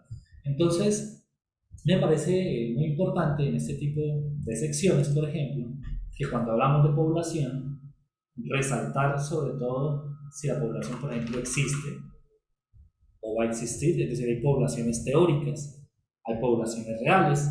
Muchas veces, cuando yo hablo de va a existir, tal vez lo que estamos mencionando es si los resultados de este proyecto van a tener un impacto futuro, que no es lo mismo, no es lo mismo resaltar un análisis sobre lo que está sucediendo actualmente o hablar del posible impacto que tiene el proyecto, ¿de acuerdo? Y en ese sentido también es vital hablar del rol de esa población en la investigación. Como yo les comentaba, si yo estoy hablando, por ejemplo, en Acción por el Clima, y yo dentro de Acción por el Clima estoy resaltando los datos históricos de la base de datos Power de la NASA, de la cual yo puedo obtener precipitación, radiación solar, etc. Estoy hablando de datos históricos. Yo puedo llegar y decir, bueno, de aquí me gustaría hacer un modelo que me pueda predecir más o menos las condiciones climáticas de la próxima semana. Entonces estoy hablando pues, de una población que va a existir. Sin embargo, esa población no está interactuando conmigo. Diferente si en ese mismo Acción por el Clima yo estoy hablando de buenas prácticas agrícolas e invito a campesinos para ser capacitados, o yo estoy entrevistando campesinos para saber sus dificultades. Ya el hecho de que la población sea activa dentro de la investigación pues tiene unas connotaciones metodológicas muy diferentes. Y por ejemplo acá ya resalto, aprovechando que está Carolina, el tema por ejemplo de la ética en la investigación, de tener sujetos participantes, ¿de acuerdo?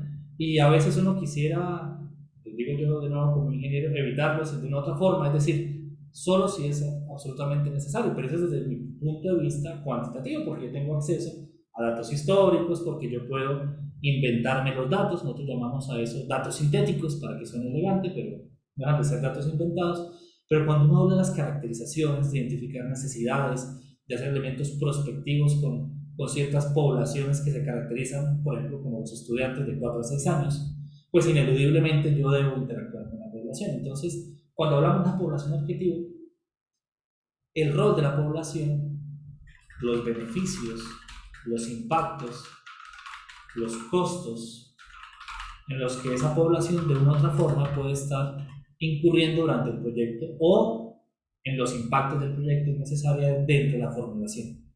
Y entre menos elementos dejemos sueltos en la metodología, pues va a ser mucho más claro demostrar que tenemos un enfoque para el cumplimiento de los objetivos y por tanto el impacto teórico esperado del proyecto. ¿De acuerdo? Cuando hablamos de materiales e insumos, estos dos pues, se suelen relacionar bastante fuerte. No es lo mismo estar hablando, por ejemplo, que yo estoy a partir de un mucílago de cacao determinando unas microfibras o un tema bacterial. Entonces yo necesito tener cacao, tener café, tener un laboratorio, tener diferentes elementos, materiales, reactivos químicos. Por ejemplo, estaba hablando de necesito el acceso a ciertas bases de datos que son pagas, o requiero el alquiler de un servicio computacional para hacer ciertos cálculos, o yo necesito visitar un lugar específico para interactuar, digamos, desde el punto de vista antropológico, interactuar con una población.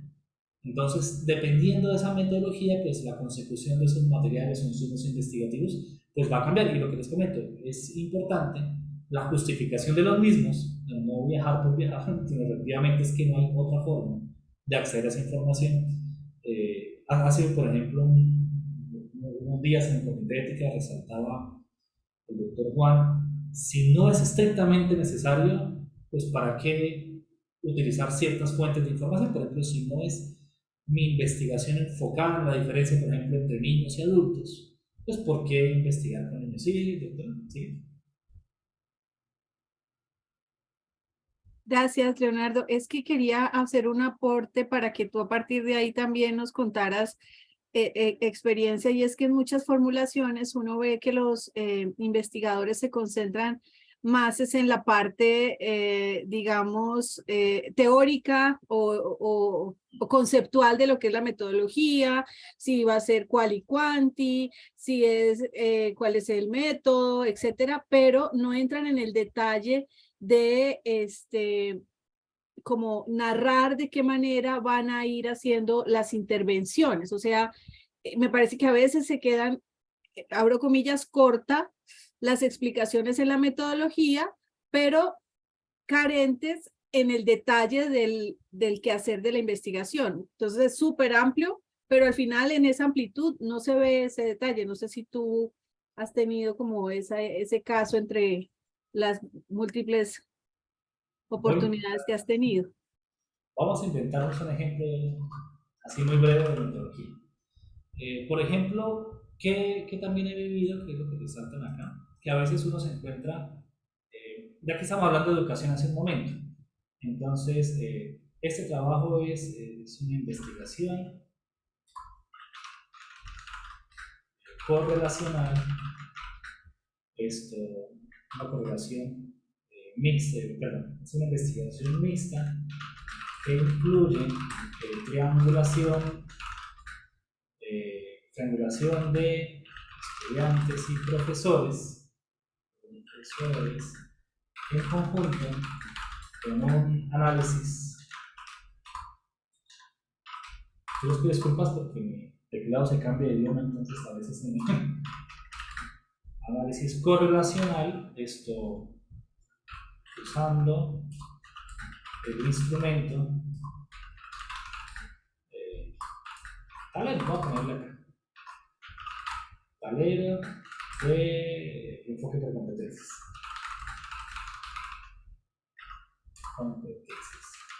Entonces, por ejemplo, si miramos algo así, obviamente puede ser un poco más extenso, se podría estar hablando tal vez de la población.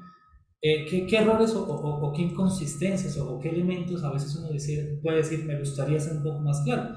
Alguien podría decir que la población objetivo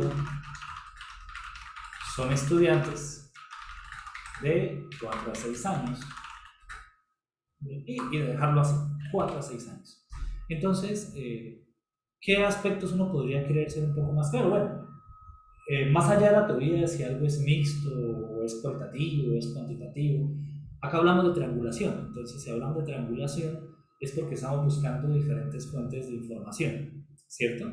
Y la idea es ver si esas fuentes coinciden en ciertos elementos que a mí me interesan. Y si nos damos cuenta, acá hablamos de triangulación de estudiantes y profesores, pero la población supuestamente es estudiantes de 4 a 6 años. Entonces puede ser que los beneficiarios a futuro sea esa población o que sean sujetos activos de la investigación. Si eso es así, entonces yo debería ser, para empezar a ser un poco más claro con lo que yo estoy definiendo como población, ¿de acuerdo? Entonces la población puede ser ya no estudiantes, sino puede ser, por ejemplo, la población objetivo es la comunidad académica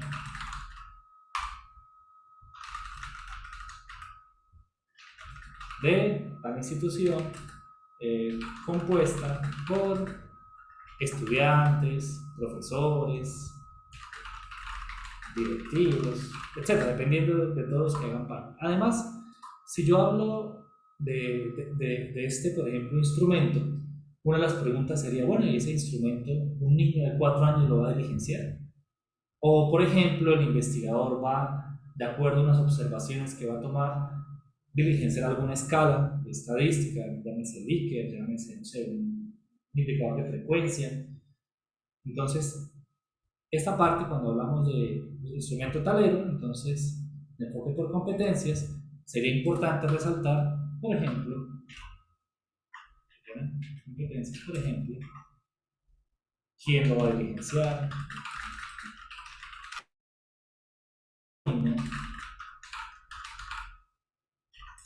Por ejemplo, ¿dónde se almacena la información?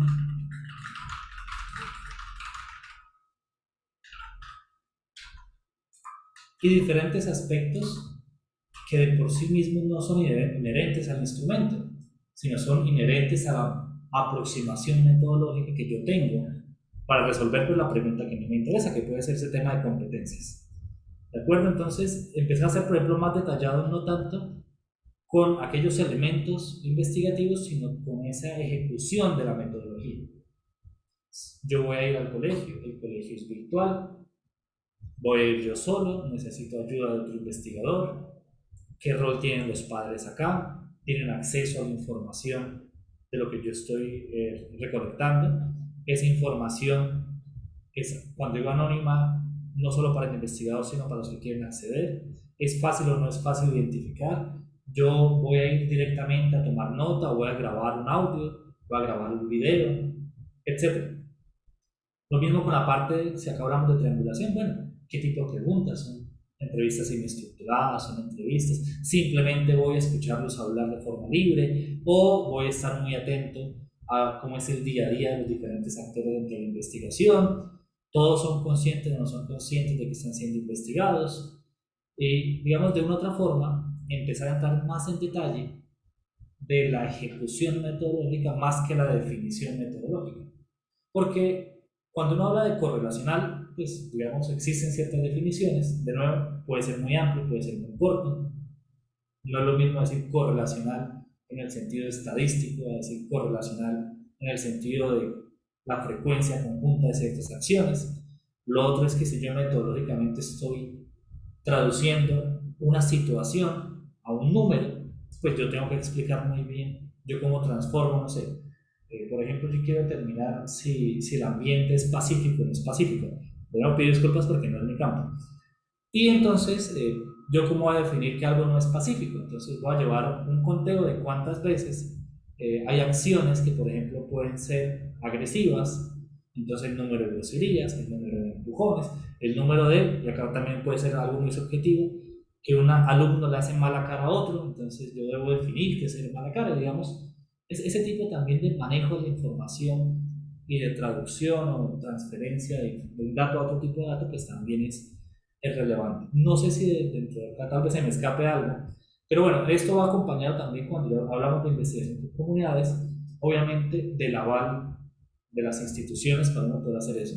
¿Sí? Creo que se nos escapa algo que se nos presenta mucho en el comité, Leonardo, y es el tema de la modalidad de interacción, si la vamos a hacer presencial, virtual. Sí, yo comentaba hace un momentito que todavía le faltó aclarar mucho más eso, porque Sí. claro, no es lo mismo si es presencial, por ejemplo. Digamos, hoy estamos en virtual, ¿de acuerdo? En este pequeño espacio.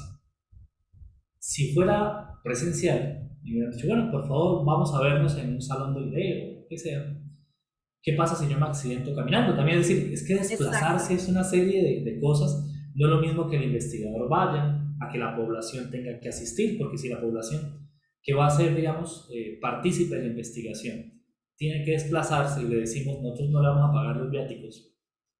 O, por ejemplo, si les decimos, vamos a hacer una investigación, aquellas personas que tengan cierta condición, por ejemplo, voy a inventarme, que se hayan sentido agredidas por su familia en el último año. Vamos a dar un almuerzo a todos los participantes. Puede ser que una persona se sesgue simplemente porque querer ir a almorzar. Es decir, hay muchas implicaciones muy, muy delicadas si uno va a congregar al grupo, si uno va a ir, si uno obtiene la información de fuentes secundarias. Por ejemplo, yo les hablaba de observar a los estudiantes. Hay colegios que filman, entonces tal vez en vez de ir al colegio, si yo tuviera acceso a esas cintas y poder revisar las cintas. Obviamente, cada acceso a la información tiene sus implicaciones, no solo metodológicas, sino también contractuales, legal. Bueno, acá también son términos que tal vez me pueda ayudar mejor Carolina, porque, por ejemplo, si me dan una cinta de clases, no sé, un mes de clases de los estudiantes, pues yo también debo garantizar que voy a hacer garante de esa información, que no la voy a difundir. Hay, no sé, niños de 4 a 6 años siendo filmados, los padres deben ser conscientes de que esa información está en manos de terceros, del propósito de esa información.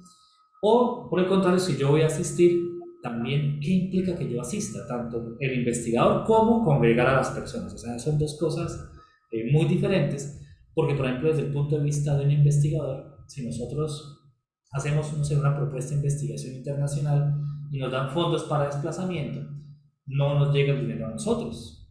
Ese dinero normalmente llega a la institución con la cual uno se encuentra vinculado, en este caso la UNAM, y eso entraría dentro de ciertos rubros de viáticos o de gastos de viajes, etc.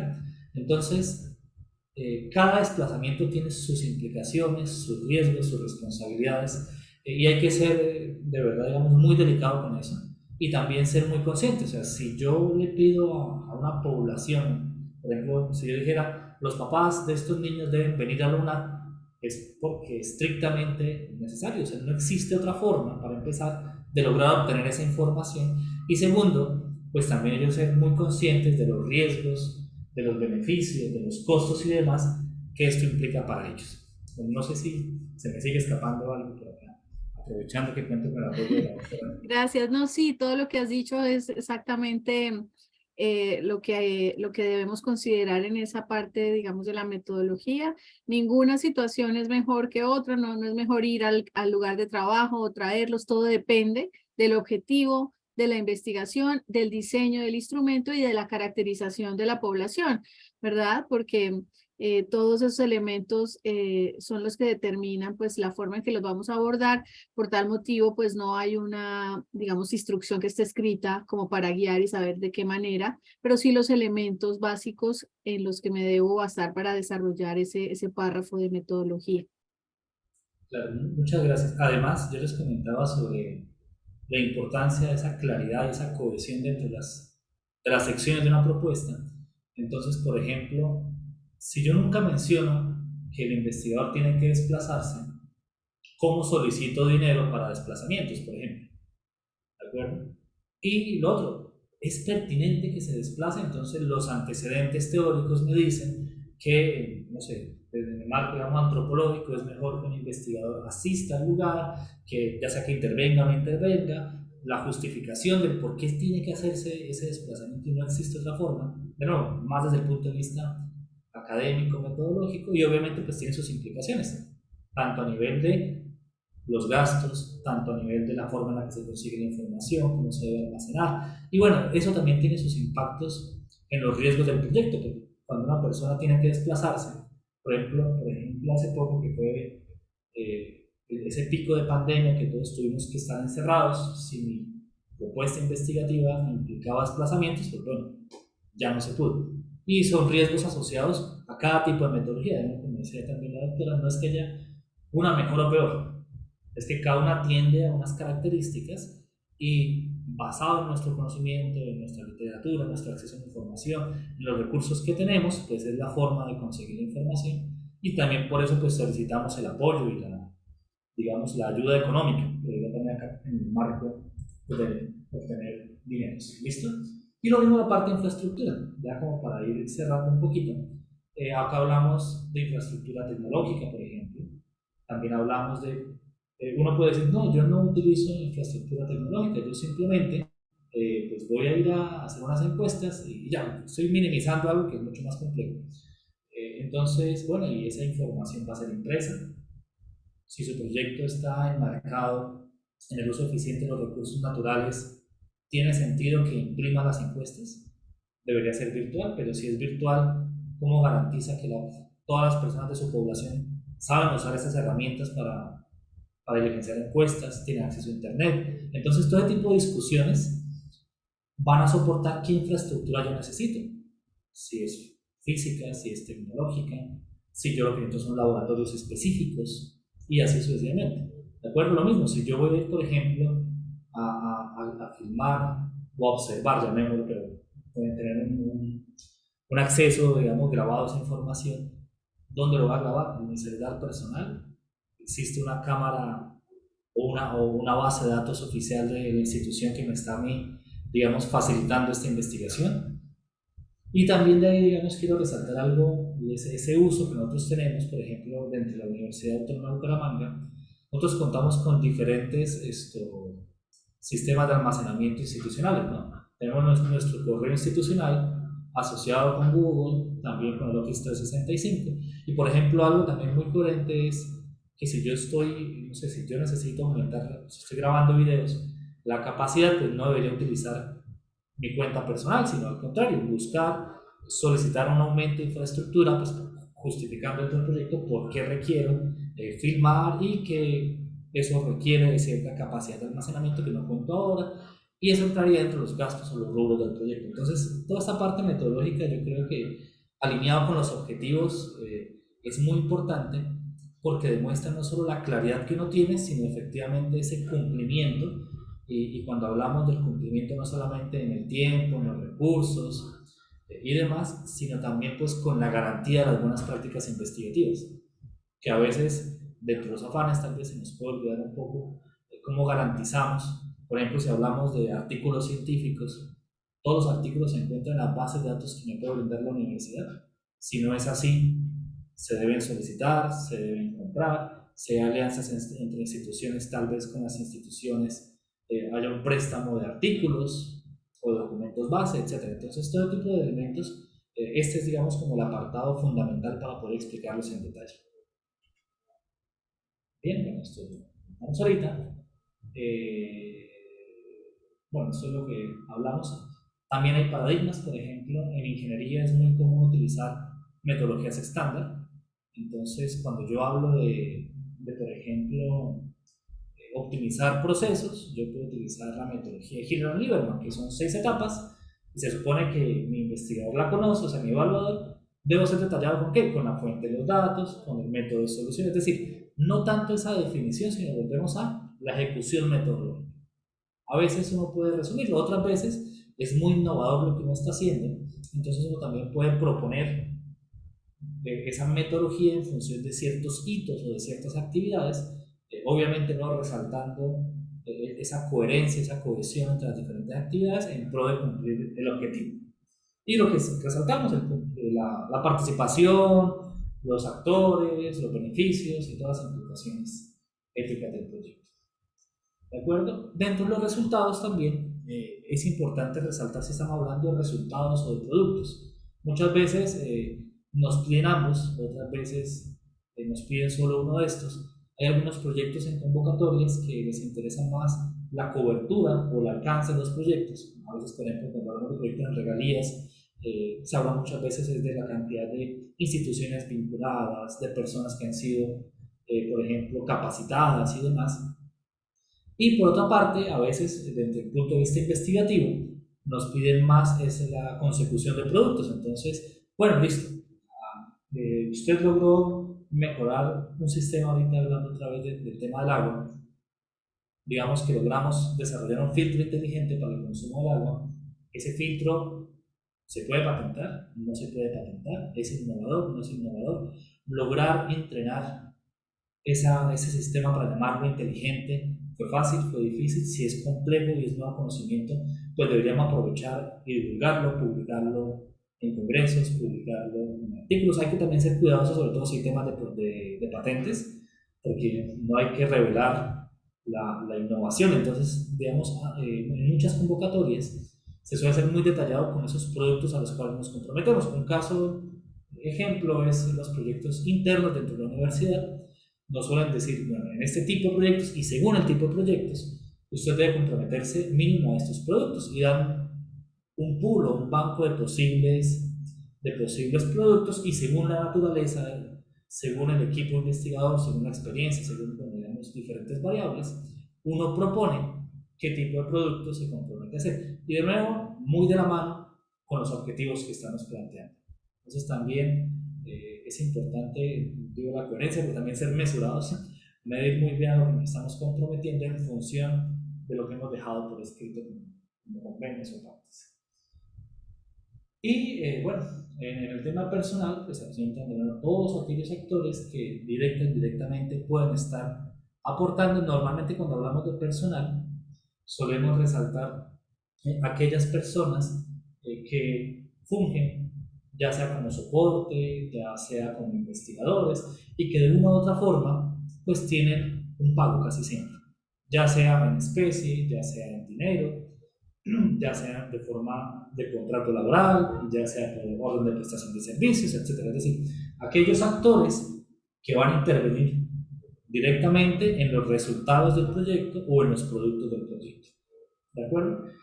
A modo de resumen, esto por ejemplo en MinCiencia suelen ser los elementos bases que uno encuentra dentro de los presupuestos. Algo también muy importante es que normalmente las convocatorias suelen tener unas tablas asociadas a los gastos. Por ejemplo, si yo hablo de personal científico, yo como investigador quisiera decir que me gano $20,000 mensuales en el proyecto, pero para efectos prácticos, al estar vinculado a una institución y yo ser investigador y uno de los actores es la institución, esa tabla de costos del personal científico pues atiende al tipo de contrato que tengo, al valor que yo gano por hora o por semestre, equivalente. Entonces, si bien en muchas convocatorias hay tablas y es importante seguirlas, muchas digamos son bastante intuitivas, otras pueden ser un poco más complejas. Algunas convocatorias, por ejemplo, en fundaciones, como la Fundación Toyota, la Fundación Ford, que suele ser muy amplio.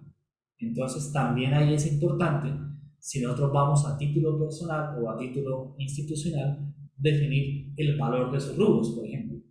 Si yo coloco que como investigador en un proyecto externo gano $5,000, esos $5,000 serán efectivos pagos para mí, o yo debería indicar que eso es para un grupo de investigador donde no solo trabajo yo. Es decir, es importante ponerse de acuerdo con la institución en ese tema de los rubros, porque muchas veces es la institución quien recibe los dineros y se encarga de ejecutarlos.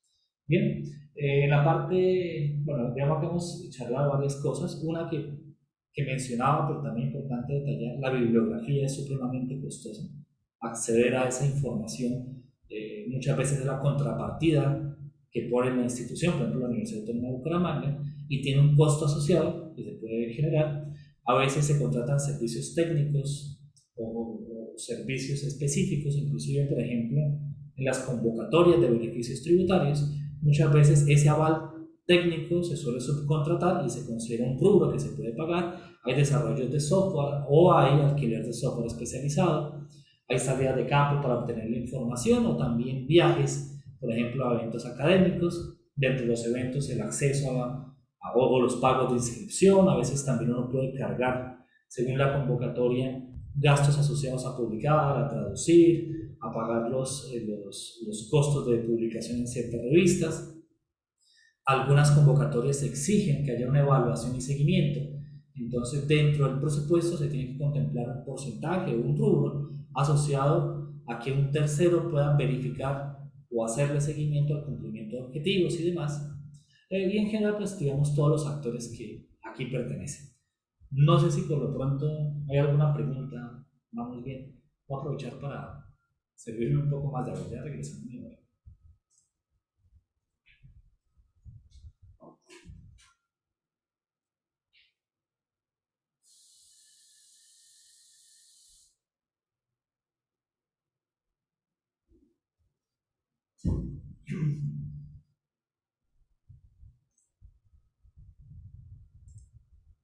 Listo, regresé.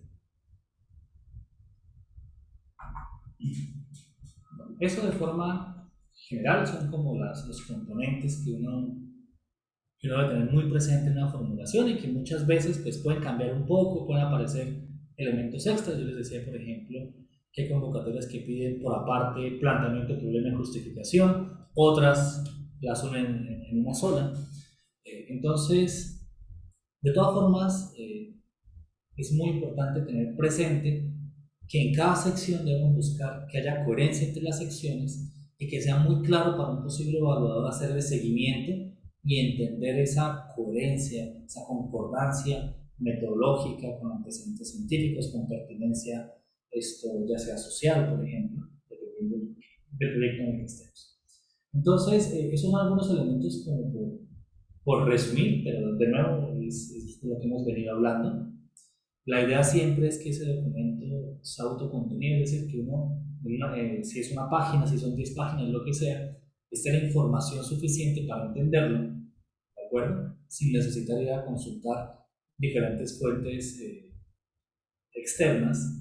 Lo otro que me parece también muy importante a la hora de formular es que el ejercicio sea colaborativo, y cuando digo colaborativo puede tener diferentes enfoques, es decir, tanto que sea hecho por más de un actor. Otra buena práctica que me ha servido a mí es que yo suelo pedirle a mis colegas, a mis compañeros, que me juzguen, que me critiquen todo lo que puedan, porque la visión de un externo también es muy importante. Dependiendo si estamos hablando de un tema muy centrado, por ejemplo, si yo acá estoy hablando netamente del enfoque pedagógico que tiene Jader en sus investigaciones, pues Jader puede que diga, no, yo acá soy un duro, y definitivamente yo sé lo que significa cada una de las palabras que estoy colocando. Si tal vez eso lo asociáramos con una tendencia tecnológica como Internet de las Cosas, puede ser que ese campo, que ya se sale un poco de su campo de experticia tan fuerte y ya empiezas a tocar otros temas, pues es importante invitar a otro investigador o a un revisor preliminar que le pueda dar observaciones y le pueda fortalecer ese ejercicio de construcción. ¿De acuerdo? Entonces también siento que hay algo que muchas veces pues, desde innovación, desde ingeniería, desde diferentes áreas llamamos el prototipado rápido. También considero que es muy importante tener un ejercicio clave o un ejercicio base y irlo mejorando iterativamente, sobre todo porque a veces estamos pues, restringidos por los tiempos o por el acceso a la información. En ese sentido, cuando hablamos de planeación, una primera gran parte es saber con quién contamos al momento, tanto de formular como ejecutar, no necesariamente son los mismos, pero sí la construcción de ese ejercicio es muy importante. Si miramos, por ejemplo, yo ya sé que si tengo alguna duda respecto a esa parte pedagógica, posiblemente pueda tocarle la puerta a Javier y pedirle que me ayude. Si el tema va más por el objetivo de cambio climático y todo lo demás, posiblemente toque la puerta de la doctora Carolina. Y entonces la construcción de los equipos de trabajo es siempre buscar que exista ese criterio experto que nos permita a nosotros ir logrando esos criterios de calidad, que permitan que la propuesta sea muy clara y que sea muy probable lograr su financiación. Otro ejercicio que es muy importante, una vez están los equipos de trabajo, es la planeación. Y yo como pienso, ya sea construir, desarrollar, ejecutar, etcétera, un proyecto. Yo particularmente suelo trabajar con una herramienta, pero pues, digamos, hay muchos enfoques. Esta herramienta es para hacer mapas mentales, se llama MindMind, pero hay las que ustedes gusten, puede ser a mano, puede ser lo que ustedes prefieran. Y algo que yo suelo procurar, vamos a poner un ejemplo de algo que hice, es organizar las ideas. Entonces, yo por ejemplo, esta era una propuesta, pero ya para la defensa. Entonces yo decía, bueno, yo sé que tengo que hacer mi defensa, es decir, acá sería hacer mi propuesta. La propuesta dónde parte, entonces tal vez parta de un título, entonces yo aquí iría construyendo mi título e iría desglosando todos los componentes que debería tener. Por ejemplo, si voy a hablar del contexto, yo cómo pienso dar mi discurso de contexto. Quiero hablar de una revisión sistemática de literatura, quiero hablar de unos antecedentes soportados por la ONU, quiero dividirla en secciones y subsecciones. Entonces, ese ejercicio de ir diseñando suele ser muy práctico, sobre todo para evitar que uno termine repitiendo cosas o contradiciéndose, que muchas veces, acá se me parece aquí desactivado. No puedo estar viendo, pero el ejercicio, digamos, de forma general que les comento, es para efectos prácticos un diagrama de árbol. Vamos a hacerlo con un momentico, PowerPoint.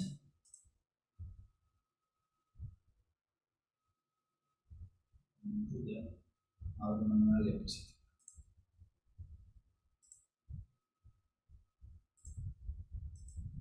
¿Listo?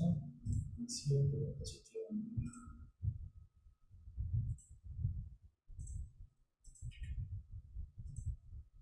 Entonces, por ejemplo,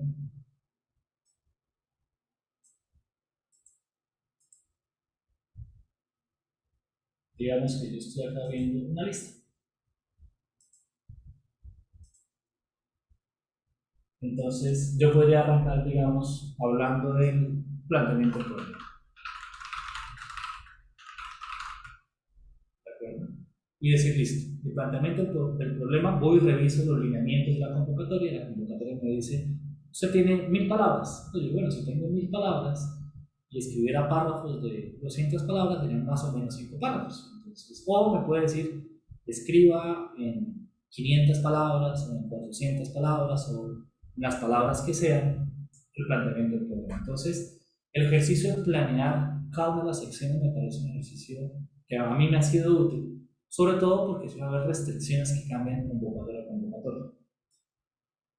Algo que yo suelo hacer en esta planeación es, dependiendo de qué tanto me puedo extender, intentar tener más o menos un patrón para los párrafos. Entonces, por ejemplo, ya que vamos a hablar de planteamiento del problema, hay una metodología que es la de Jacobs.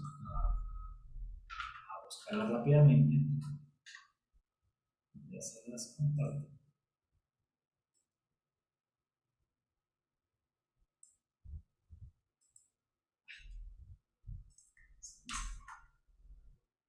Metodología para disertaciones.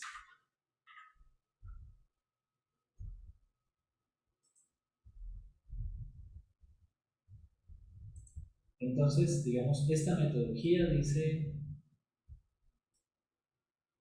que yo puedo procurar estructurar un planteamiento de problema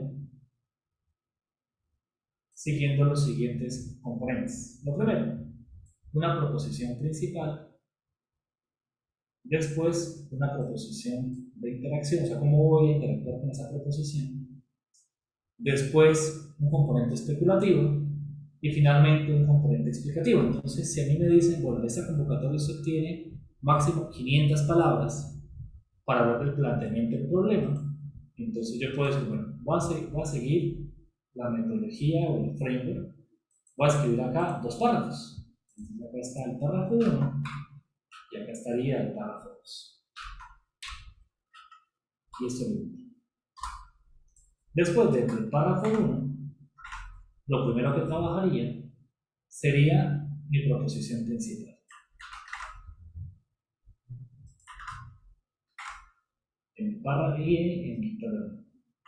Yo solo tengo 500 palabras en este ejercicio inventado. Intentaría a priori dividirla en 2 secciones, una por cada proposición.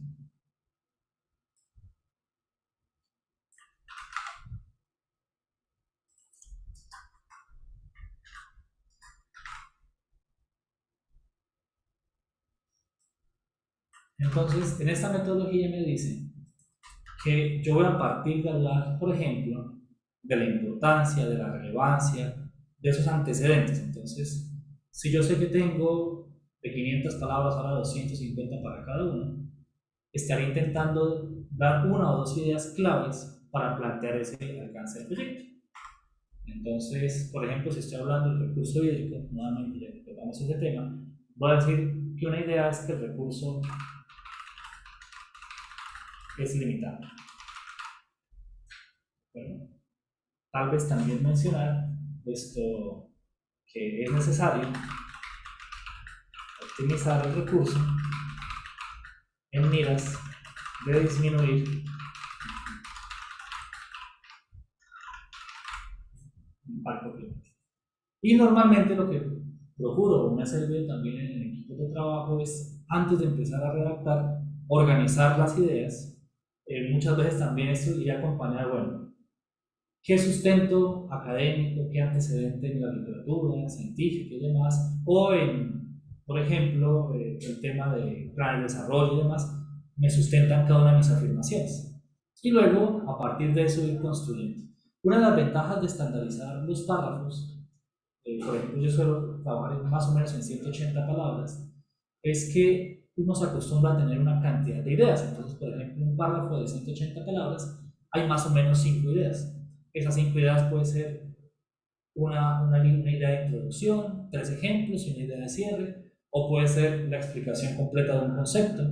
La ventaja es que cuando uno estandariza los párrafos, el lector lleva un ritmo constante de lectura cuando uno planea los párrafos, si dice a continuación se presentan 5 ideas, va a encontrarse unos 5 párrafos. El desarrollo de las ideas le da como el mismo peso a cada uno de los conceptos que uno quiere abordar. Facilita la lectura, facilita analizar si yo me estoy repitiendo, si están solapando los conceptos, si estoy agregando nueva información. Y sobre todo al momento de escribir, pues sirve para luchar contra las páginas en blanco, los bloqueos mentales. Y lo otro, para que uno de verdad considere si vale la pena agregar un párrafo más o dejar un párrafo a medias. Entonces también para estructurar, acá ya hablo un poquito más como el ingeniero cuadriculado que soy, pero es algo de lo que me ha servido. Vuelvo acá a las diapositivas. Otro tema, a veces hay software para gestión de proyectos en línea, también digamos dependiendo de qué tan complejo sea. En el tema de la construcción de la propuesta, desde investigando ambos, han visto diferentes herramientas, por ejemplo, el uso de Mendeley, ¿de acuerdo? Capacitaciones en acceso a bases de datos. Entonces, todo este tipo de herramientas son de fortaleza para nosotros poder hacer una propuesta. Que la construcción no solamente es, por ejemplo, el editor de Word, de nuestro conocimiento, sino también todos los espacios que uno tiene a veces dentro de semillero, dentro de grupos de investigación, dentro de reuniones del programa para poder plantear e ir construyendo. Y otro tema que me parece muy útil es esa revisión externa previo a enviar. Si podemos contar con el favor de un buen amigo o una buena amiga que nos pueda revisar y nos pueda decir, mire, aquí le faltó, no entiendo esta idea, me parece muy confusa, siento que no está aportando nada nuevo, etc. Esa revisión, entre más cruel sea, pero sea oportuna, nos va a permitir a nosotros mejorar esa redacción, mejorar esa estructura del documento. Y de acá, pues, resaltar que hay ciertas metodologías. A veces guiarse por metodología le permite a uno, por lo menos a mí, organizar mejor las ideas. Dentro de la construcción de introducciones hay una metodología que se llama CARS, que suele dividir la introducción en 4 momentos. Dentro del planteamiento del problema suelo trabajar con 2. Una es la deducción, como les comentaba, por ejemplo, partir de hablar lo general de la ONU, luego pasar a Colombia, luego los diferentes planes de desarrollo, etcétera, hasta llegar a mi pregunta de investigación. Otro, por ejemplo, que suelo utilizar es ese framework de Jacobs, salud, que es muy útil para poder especificar y justificar el porqué de la investigación. De los objetivos, suelen trabajarse objetivos SMART o a veces los que como para qué o una mezcla, es decir, lo importante sobre todo delimitar ese alcance y a lo que nos estamos comprometiendo. Y en el tema de metodologías, de nuevo, dependiendo del equipo, de la investigación a realizar, a veces proponemos nuestras metodologías paso a paso, otras veces lo que hacemos es trabajar con metodologías establecidas. Lo más importante es que no nos debe preocupar tanto la definición metodológica, sino esa ejecución metodológica. Esos detalles que hacen que un proyecto de investigación sea diferente de otro, a pesar de que se rijan por la misma metodología. Y bueno, ya creo que nos quedan 15 minutos. No alcanzamos al ejemplo, pero la idea era intentar darles un pequeño brochazo de una pequeña catarsis de lo que yo he vivido. Ojalá haya sido de interés. Empezar a escucharlos un poquito en silencio. Y bueno, no sé si hay preguntas, me salto acá preguntas. O comentarios también para agregar.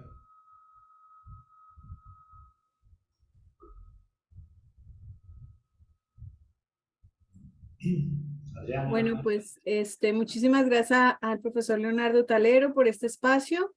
El contenido de esta grabación será cargado en el canal de YouTube de la Dirección de Investigaciones con el fin de poder usarlo en cualquier momento a quienes asistimos hoy o para quienes no pudieron conectarse o tuvieron alguna dificultad con el internet, pues lo puedan ver en otro momento. Agradecemos entonces a los asistentes y al profesor Leonardo por este espacio y les deseamos una feliz tarde a todos. Muchísimas gracias por la invitación, que estén muy bien. Gracias, Jader. Gracias por participar. Hasta luego. Muchas gracias, hasta luego. Hasta luego, que estés bien. Muchas gracias, hasta luego.